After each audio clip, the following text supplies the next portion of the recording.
বিএনপির ভারত ফেরত নেতা সালাউদ্দিন আহমেদ যেদিন জামায়াত ইসলামকে বলল জামায়াত ইসলামের সাথে জোট করার প্রশ্নই আসে না, দুয়ার খোলা এনসিপির জন্য।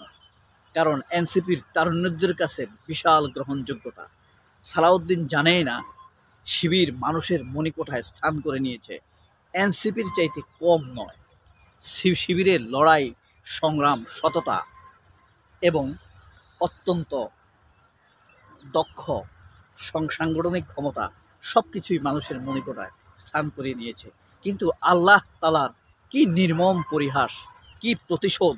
খেয়াল করেছেন? বিএনপি কিন্তু এবার আল্লাহর প্রতিশোধের নিচে পড়ে গিয়েছে। এখান থেকে তাদের কাটিয়ে ওঠা এত সহজ নয়, অনেক কঠিন হবে।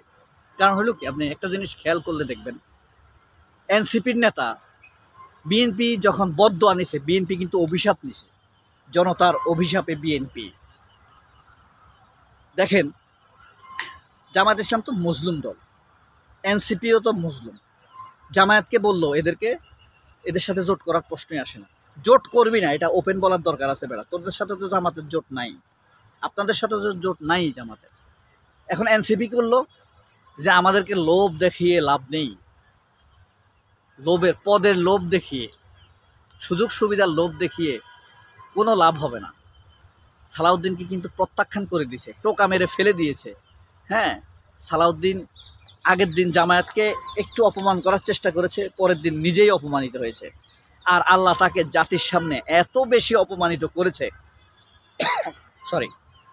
যা খুবই বিস্ময়কর। দেখেন, এই যে মিটফোর্ডে যে ঘটনা ঘটেছে, মিটফোর্ডের ঘটনা বিএনপিকে অপমান করে নাই, বিএনপি অপমানিত হয় নাই, জামায়াতকে অপমান করার চেষ্টা করছে।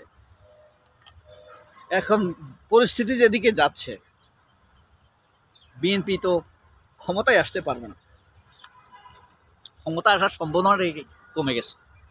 বিএনপি খুবই সম্ভাবনা কম তারা যে ক্ষমতা আসতে পারবে, এটা কোনো সম্ভাবনা আছে? দেখেন, আপনারা দেখেছেন এটা কতটা সঠিক আমি খুব ভালো করে জানি না। এই যে শহীদ প্রেসিডেন্ট জিয়াউর রহমানের ছবিকে অপমান করেছে, এটা এআই নির্মিত, অনেকের ধারণা, আমারও ধারণা তাই হয়েছে। কিন্তু দেখেন, এত খারাপ সময় গেছে বিএনপি কি কখনো এই পরিস্থিতিতে গেছে যে খালেদা জিয়াকে কেউ অপমান করতে করছে ছাত্রলীগের ছেলেরা, প্রেসিডেন্ট জিয়াকে করছে ছাত্রলীগের ছেলেরা, তার মূর্তি ভাঙছে, আবক্ষ ভাঙছে, তার ছবি পড়াইছে, খালেদা জিয়ার ছবি পড়াইছে, তারেক রহমানকে পা দিয়ে মারাইছে। কিন্তু এখনও আইসা বিএনপির কি এটা ব্যর্থতা মনে হয় না? ব্যর্থতা কেন?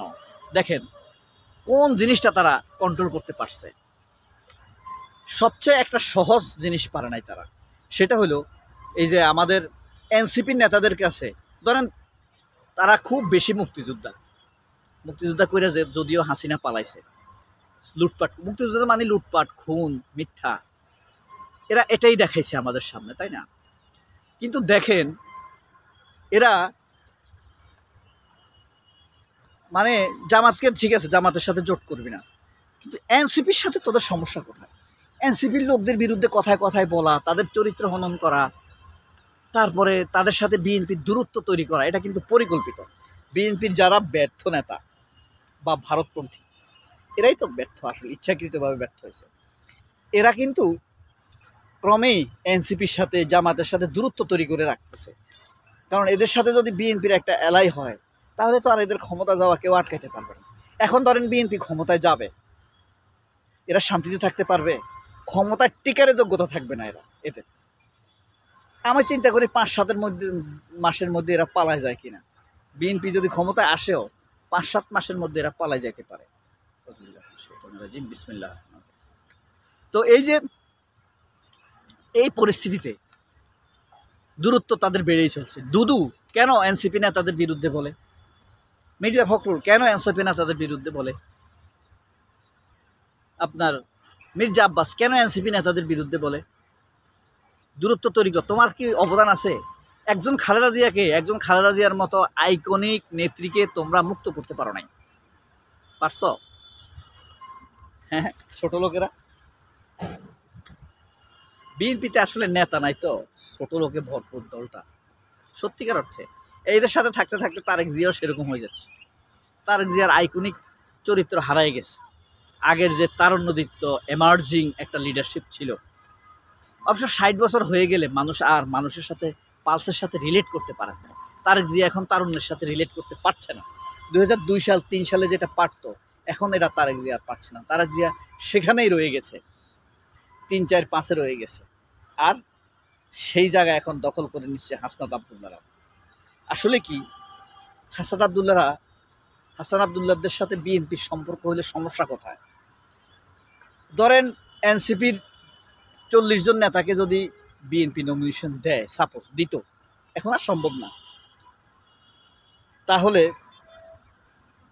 বিএনপির 40 জন লোক নমিনেশন পাইতো না, তাই না? আবার এনসিপির ধরেন 5 জন লোককে মেয়র দিত, তাহলে বিএনপির 5টা লোক মেয়র হইতে পারবে না। এরাই আপনার বিএনপির বিরোধিতা করে। ধরেন রুমিন ফারহানার আসনে এনসিপির একজন বড় নেতা আছে, আমি বললাম না, এখন সেখানে যদি তারেক রহমান তাকে নমিনেশন দেয়, রুমিন ফারহানা নমিনেশন পাবে? পাবে না। ধরেন এটাকে সব বাস্তব বলতেছি, তাদের নাম বলতেছি না। শামসুজ্জামান দুদুর এলাকায় এনসিপির বড় নেতা আছে, এখন তাকে যদি নমিনেশন দেয়, তাহলে শামসুজ্জামান দুদু নমিনেশন পাবে? পাবে না। সিলেটে বিএনপির নেতা গাউস আছে, সেখানে যদি এনসিপির কোনো নেতাকে নমিনেশন দেয়, তাহলে গাউস কি নমিনেশন পাবে? পাবে না। তাহলে এরা তো বিরোধিতা করবে এনসিপির, এনসিপিকে গালি দিবে, দূরে সরায় রাখবে, তারপরে এনসিপিও একটা কথা বলবে তারেক রহমানকে তুলে, তখন তারা বলবে দেখেন আমাদের তারেক রহমানকে বলবে দেখুন আপনাকে ধরে গালি দিয়েছে তারা। বুলুর এলাকায় এনসিপির নেতা কে আছে বলেন? চিনেন? কত বড় নেতা। এখন সেখানে যদি এনসিপির ওই নেতাকে বিএনপি নমিনেশন দেয়, তাহলে বুলু কি নমিনেশন পাবে? বুলু তো এনসিপি লোকদের বিরোধিতা করবেই। এটাই হলো ফ্যাক্টর। এরা ইচ্ছাকৃতভাবে দূরত্ব তৈরি করে রাখছে এনসিপির সাথে, যেন তাদের স্বার্থের আঘাত না ঘটে। তবে লাভ কি? এনসিপির কাছে প্রত্যাখ্যাত হচ্ছে, সম্মান হারাচ্ছে। এনসিপির একটা কথা এখন বাইবেলের মতো মানুষ বিশ্বাস করে। প্রথম আলোর কথা বিশ্বাস করে না, চ্যানেলের কথা বিশ্বাস করে না মানুষ, পত্রিকার কথা বিশ্বাস করে না।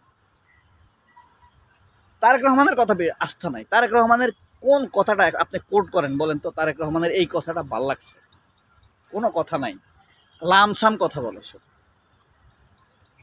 এই যে এখন কি বলবে, যে মাথা ফাটায় ফেলাইছে, যে বলবে যে এটা সরকারের দোষ। মির্জা ফখরুল তো অলরেডি বলছেই। তো নাহিদের কাছে, হাসনাতের কাছে, সার্জিসের কাছে, মাসুদের কাছে বিএনপি প্রত্যাখ্যাত। বিএনপিকে উড়িয়ে দিয়েছে তারা, পাত্তাই দেয় নাই সালাউদ্দিন আহমেদকে। তাহলে বিএনপির সময় কি শেষ হয়ে আসলো? ভাবতে হবে নতুন সামনে কি আছে। সবাই অনেক ভালো থাকবেন। আল্লাহ হাফেজ, আসসালামু আলাইকুম।